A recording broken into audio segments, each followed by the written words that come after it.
Merhaba arkadaşlar, selamat datang di kelas Bahasa Turki Indonesia. Pada topik sebelumnya kita sudah membahas tentang saat atau cara membaca jam dalam bahasa Turki. Untuk teman-teman yang belum melihat videonya atau ingin mengikuti kelas Bahasa Turki Indonesia secara lengkap, bisa langsung membuka tautan yang terlampir di deskripsi video. Pada topik kali ini, kita akan bahas tentang iyelik atau sahiplik ekleri. Iyelik atau sahiplik berarti kepemilikan. Dan pada topik kali ini kita akan belajar cara menyatakan kepemilikan dalam bahasa Turki. Bagaimana caranya? Lebih lengkapnya langsung aja. Seperti yang saya bilang sebelumnya, iyelik ekleri adalah cara menyatakan kepemilikan dalam bahasa Turki. Misalnya, rumah saya, tas kamu, atau mobil mereka. Seperti itu. Berbeda dengan syahus atau kishi eki, imbuhan diberikan kepada kedua kata ganti orang dan kata benda yang dimiliki. Ingat ya, secara kepemilikan pastinya yang dimiliki adalah sebuah benda. Kata ganti orang akan menjadi seperti ini. Ben menjadi benim, sen menjadi senin, o menjadi onun. Di sini saya warna merah karena n di tengah adalah tambahan sebelum imbuhan. Jadi imbuhannya cuma un, dengan bantuan n di tengahnya menjadi onun. Biz menjadi bizim, siz menjadi sizin, dan onlar menjadi onların. Nggak ada aturan, dihafal sudah cukup. Oh ya, sebelum kita lanjut, di konu syahseki ada yang lupa saya sebutkan. Untuk menyatakan kamu adalah dokter, subjeknya kamu, bahasa Turkinya sen doktorsun, ya kan? Bagaimana kalau dibalik? Dokternya adalah kamu, subjeknya dokter. Jadinya doktor sensin. Kalau dokter adalah saya, jadinya doktor benim. Benim? Loh, bukannya iyelik eki kata ganti ben menjadi benim? Ya, sama. Cara membedakannya adalah melalui konteks kalimat pastinya. Apa yang dibicarakan? Kita lanjut. Untuk kata benda yang berakhiran huruf vokal, imbuhannya untuk benim ditambah akhiran m. Senin akhiran n. Onun ditambah akhiran se, si, su, atau su. Sesuai pasangan huruf akhirnya. Bizim ditambah akhiran mez, miz, muz, atau muz. Sizin ditambah akhiran nez, nis, nuz, atau nuz. Onların ditambah se, si, su, su, atau lare, leri. Lengkapnya akan saya jelaskan nanti. Untuk kata benda yang berakhiran huruf konsonan, imbuhannya benim akhirannya im, atau senin akhirannya en, in, un, atau un. Onun akhirannya i, u, atau u. Bizim akhirannya emes, imis, umus, atau umus. Sizin akhirannya enes, inis, unus, atau unus. Onların se, si, su, su, atau lare, leri. Ini juga akan saya jelaskan nanti. Nggak perlu bingung, ini cuma gambarannya aja. Setelah ini kita bakal lihat contohnya untuk memahami lebih dalam. Contoh iyelik ekleri pada kata benda berakhiran huruf vokal. Araba artinya mobil. Benim arabam. Senin araban. Onun arabası. Bizim arabamız. Sizin arabanız. Onların arabası. Atau onların arabaları. Nah, di sini tadi kenapa akhiran untuk onların bisa se, si, su, su, bisa lare, leri. Kalau benda yang dimaksud ada satu, misalnya cuma satu mobil, maka akhirannya se, si, su, atau su. Jadinya onların arabası, jadi mobil cuma satu. Sedangkan kalau mobilnya banyak, digunakan lare atau leri. Onların arabaları, misalnya, punya masing-masing mobil gitu. Oke? Ülke artinya negara. Benim ülkem, senin ülken, onun ülkesi. Bizim ülkemiz, sizin ülkeniz, onların ülkesi, atau onların ülkeleri. Palto artinya jubah untuk musim dingin, dipakai biasanya. Benim paltom, senin palton, onun paltosu, bizim paltomuz, sizin paltonuz, onların paltosu, atau onların paltoları. Ütü artinya setrika. Benim ütüm, senin ütün, onun ütüsü, bizim ütümüz, sizin ütünüz, onların ütüsü atau onların ütüleri. Sekarang kita lihat contoh iyilik ekleri pada kata benda berakhiran huruf konsonan. Telepon, artinya telepon, pastinya. Benim telefonum, senin telefonun, onun telefonu, bizim telefonumuz, sizin telefonunuz, onların telefonu atau onların telefonları. Bilgisayar, artinya komputer. Benim bilgisayarım, senin bilgisayarın, onun bilgisayarı, bizim bilgisayarımız, sizin bilgisayarınız, onların bilgisayarı atau onların bilgisayarları. Seperti itu. Ev artinya rumah. Benim evim, senin evin, onun evi, bizim evimiz, sizin eviniz, onların evi atau onların evleri. Göz artinya mata. Benim gözüm, senin gözün, onun gözü, bizim gözümüz, sizin gözünüz, onların gözü atau onların gözleri. Ngomong-ngomong, untuk onların, benda yang dimaksud bisa tunggal, bisa jamak. Bukannya untuk yang lain juga bisa ya? Tentu bisa. Tinggal disisipkan çoğul ekleri di antara kata benda dan iyilik ekleri. Contohnya, telefonlarım, telefonların. Untuk onun teman-teman bisa perhatikan sama persis seperti onların, yaitu telefonları. Telefonlarımız, telefonlarınız, dan tentu saja telefonları untuk onların.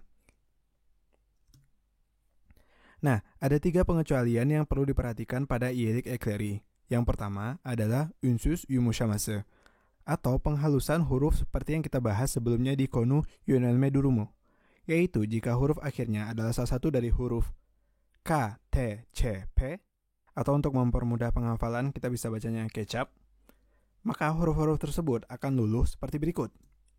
K menjadi G atau yumuşak G, T menjadi D, C menjadi J, dan P menjadi B. Contohnya, kitab menjadi kitabe, bukan kitape. Kağıt menjadi kağıdı, bukan kağıtı. Çiçek menjadi çiçeği, bukan çiçeki. Contoh-contoh ini menggunakan kata ganti orang ketiga ya. Misalnya, onun kitabı, onun kağıdı, onun çiçeği, seperti itu. Dan oh ya, ada beberapa kata, biasanya kata yang bersuku kata satu seperti süt, saç, et, dan kata serapan dari bahasa asing seperti hukuk, hayat, bisiklet tidak dikenakan aturan ünsüz yumuşaması. Lanjut ke istisna kedua. Hece düşmesi atau peluluhan suku kata, yaitu dihilangkannya huruf vokal terakhir beberapa kata dan diberi imbuhan dengan vokal pasangan huruf yang diluluhkan. Langsung aja lihat contohnya. Burun menjadi burnu, bukan burunu. Karın menjadi karnı, bukan karını. Vakit menjadi wakti, bukan wakiti. Tidak semua kata pastinya dikenakan aturan ini. Dan saya nggak tahu apakah ada daftar lengkapnya, tapi berikut saya coba tuliskan kata-kata yang dikenakan aturan hece düşmesi.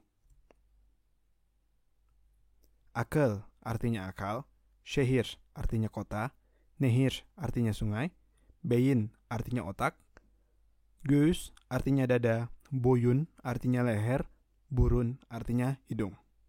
Oke. Yang ketiga, mirip dengan istisna pada konu çoğul ekleri, yaitu untuk kata-kata serapan dari bahasa asing, contohnya saat menjadi saati, bukan saate. Hakikat menjadi hakikati, bukan hakikate. Alkohol menjadi alkoholu, bukan alkoholu, pakai U biasa.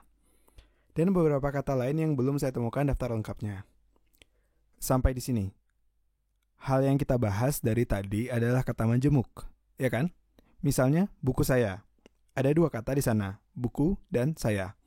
Pastinya tidak akan ada imbuhan jika kata-kata tersebut tunggal. Misal buku atau saya saja. Ben, sen, o, dan lain-lain adalah kata ganti orang. Tetapi di sisi lain, semua kata itu adalah kata benda. Ya kan? Ben itu benda, saya, sen juga, o juga. Bagaimana jika kata majemuk tersebut tersusun dari kata benda yang bukan orang? Pembahasan tentang ini dalam bahasa Turki disebut ad atau isim tamlaması. Isim tamlaması atau frasa nomina dalam bahasa Indonesia adalah kelompok kata benda yang dibentuk dengan memperluas sebuah kata benda, atau dengan kata lain, kata majemuk dalam bahasa Turki. Sebelum kita bahas lebih lanjut, ada dua hal yang ingin saya sampaikan. Yang pertama, letak kata dalam frasa bahasa Turki dibalik, dari belakang ke depan, seberapa banyak pun katanya. Contoh, lampu taman sekolah menjadi sekolah taman lampu. Jadi yang belakang dulu, baru ke depan. Kedua, sesuai namanya, isim tamlaması hanya untuk isim atau kata benda, bukan kata sifat. Untuk kata sifat, pastinya teman-teman udah tahu, yaitu menggunakan şahıs eki. Tamam, kata majemuknya terdiri dari dua kata, kan? Nah, dalam bahasa Turki, untuk kata benda pertama disebut tamlayan, dan kata benda kedua disebut tamlanan. Ad 1, kata pertama, tamlayan. Ad 2, kata kedua, tamlanan. Contohnya, Ayşe'nin kedisi. Ayşe'nin itu kata pertama, tamlayan. Kedisi itu tamlanan. Artinya kucingnya Aisyah atau Aisyah dalam bahasa Indonesia. Şehrin ışıkları atau cahaya-cahaya kota, seperti itu. Ağacın dalı atau dahan pohon, cabang pohon. Di sini yang perlu teman-teman perhatikan adalah tamlayan atau kata pertama dari ad tamlaması. Karena dari sifat tamlayan, ad tamlaması terbagi menjadi dua. Yang pertama, belirtli isim atau ad tamlaması. Jadi belirtli ad tamlaması. Jika tamlayan adalah sesuatu yang jelas, khusus, atau diketahui. Contohnya seperti ini. Buku Andi. Buku siapa? Buku Andi. Kita tahu Andi yang mana. Gerbang sekolah itu. Gerbang sekolah yang mana? Sekolah itu, kita tahu sekolah mana yang dimaksud. Aturan dalam bahasa Turkinya adalah sebagai berikut. Kata pertama diimbuhkan nen, nin, nun, atau nun. Jika huruf akhir kata adalah vokal. Dan en, in, un, atau un. Jika huruf akhir kata adalah konsonan. Dan kata kedua diberi iyelik eki atau kata ganti ketiga, o. Contohnya, İbrahim'in gözleri, matanya Ibrahim. Evin kapısı, pintu rumah. Kedinin kulağı, telinga kucing. Tamer'in babası, ayahnya Tamer. Şişenin kapağı, tutup botol. Nah, di sini bendanya kita tahu semua yang mana. Evin kapısı, pintu rumah, kita tahu rumahnya yang mana. Şişenin kapağı, kita tahu botol yang mana yang punya tutup itu. Çantamın rengi. Untuk kata yang satu ini adalah contoh kata majemuk yang terdiri dari 3 kata. Çantamın rengi. Kalau dipisahkan menjadi benim çantam dan çantanın rengi. Kalau dalam bahasa Indonesia jadinya warna tas saya. Kenapa tidak disebutkan benimnya? Itulah bahasa Turki. Dengan menyebutkan çantam pun sudah jelas siapa pemiliknya. Teman-teman harus banget ingat ini. Jadi nggak perlu disebutin benim. Asal çantam jelas, sudah jelas siapa pemiliknya. Yang kedua adalah belirsiz isim tamlaması, yaitu jika tamlayan adalah sesuatu yang umum. Contohnya seperti ini. Sendok teh. Kita tidak perlu tahu itu teh yang mana. Yang jelas, sendok teh. Tisu toilet. Toilet yang mana? Gak penting. Yang jelas, tisu untuk toilet. Dapatkan logikanya? Aturan bahasa Turkinya sebagai berikut. Untuk kata pertama, tidak diberikan imbuhan apapun. Sedangkan kata kedua, diberi iyelik eki. Yaitu e, i, u, u. Jika diakhiri huruf konsonan. Dan se, si, su, su. Jika diakhiri huruf vokal. Contohnya. Çay kaşığı, sendok teh, tualet kağıdı, tisu toilet. Di sini kağıt artinya kertas, tapi tualet kağıdı itu artinya tisu toilet dalam bahasa Turki. Erkek çorabı, kaos kaki untuk laki-laki. Güneş gözlüğü, kacamata hitam untuk matahari gitu, makanya namanya güneş gözlüğü. Spor ayakkabı, sepatu olahraga. Nah, kalau kita lihat dari contoh sebelumnya, misalnya Evin kapese, itu jelas pintu rumah yang mana. Tapi kalau misalnya kita pergi ke toko dan nyari pintu rumah, kita kan nggak harus tahu rumah yang mana, ya kan? Yang jelas itu pintu rumah. Nah, itu adalah belirsiz at tamlamase. Tamlayannya nggak khusus dan nggak jelas yang mana. Sekarang kita akan lihat beberapa contoh iyelik ekleri yang digabungkan dengan kalmahali. Untuk tekhil atau tunggal, benim evimde, senin evinde, onun evinde, bizim evimizde, sizin evinizde, onların evinde. Dan untuk çoğul atau jamak, benim evlerimde, senin evlerinde, onun evlerinde, bizim evlerimizde, sizin evlerinizde, onların evlerinde. Perhatikan baik-baik di sini. Untuk onun, kata bendanya akan disisipkan n di tengahnya. Kalau misalnya jadi evide atau evleride, salah besar. Tapi bukannya jadi sama dengan kata benda dari kata ganti senin. Yap, lagi-lagi sesuaikan dengan konteks percakapan. Jadi kita bisa tahu evinde yang dimaksud adalah senin atau evinde yang dimaksud adalah onun, sesuai dengan konteks percakapan. Contoh iyelik ekleri dengan yönelme hali. Tekil untuk tunggal, benim odama, senin odana, onun odasına, bizim odamıza, sizin odanıza, onların odasına. Çoğul, benim odalarıma, senin odalarına, onun odalarına, bizim odalarımıza, sizin odalarınıza, onların odalarına. Dan terakhir pastinya, iyelik ekleri dengan cekma durumu. Tekil, tunggal, benim okulumdan, senin okulundan, onun okulundan, bizim okulumuzdan, sizin okulunuzdan, onların okulundan. Çoğul atau jamak, benim okullarımdan, senin okullarından, onun okullarından, bizim okullarımızdan, sizin okullarınızdan, onların okullarından. Sama, pada kata benda onun, jika digabungkan dengan yönelme hali dan cekma hali, tetap disisipkan n di tengahnya. Terakhir, info tambahan mengenai iyelik ekleri. Jika tamlayan adalah nama, baik itu orang ataupun nama kota, misalnya nama negara, maka pada pembacaan berlaku aturan unsuz yumuşaması, sedangkan pada penulisannya tidak.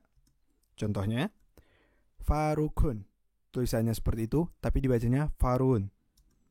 Murat'ın, dibacanya Murad'ın.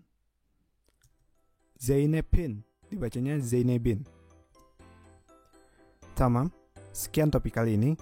Untuk teman-teman yang belum paham atau ada yang ingin ditanyakan, silahkan tulis di kolom komentar.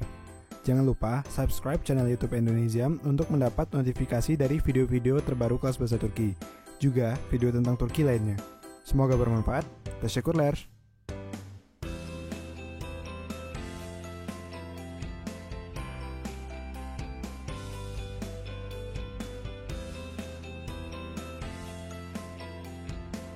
Untuk teman-teman yang menggunakan smartphone Android, Indonesia punya 2 aplikasi Android. Yang pertama Indonesia untuk belajar bahasa Turki dan Bahasa Turki untuk belajar percakapan dasar bahasa Turki. Kunjungi website Indonesia sebagai alternatif belajar bahasa Turki, like fanspage Indonesia di @bahasaturki, dan follow akun Instagramnya di @Indonesia.